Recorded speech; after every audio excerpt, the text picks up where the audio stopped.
চলো বিয়েতে কি হয়েছিল রিলসে ব্যাপারটা? সারা রাত মেকআপ করে বসে থেকেও পরের দিন গিয়ে আর হয়নি। কি হয়নি? কি হয়নি? রিলস করা। ও আমি অন্য কিছু ভাবলাম। রিলস করোনি বিয়ের সময়? কেন? ভুলেই তো গেলাম। মানে বরকে দেখে ভুলে গেছো না বর তোমাকে দেখে ভুলে গেছে? মেকআপটা করাই রইলো, কিন্তু সকালবেলা উঠে মানে তোলার পরে মনে হলো যে করা। ফটো তুলেছিলে তো? যাক বাবা, ভগবানকে ফটোটা তো উঠেছে। কেমন লেগেছে সেজে? খুব সুন্দর। পুষিয়েছো তো সেজে? বরের পুষিয়েছো তো? ফটো দেখলে বুঝবে। ফটো পাঠিয়ে দেবে তাই তো?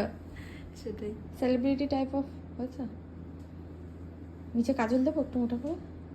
না ঠিকই আছে, এটা এরকমই থাকুক। এটাই ভালো লাগছে না? এত সুন্দরী হলে কি করে? কি সাবান মাখো? সেটাই খুব অজানা নিজের কাছে। ও সিক্রেট। ও সমুকে একটু সিক্রেটটা বলে দিও। হ্যাঁ সমুক একটু মেখে ফর্সা হবে।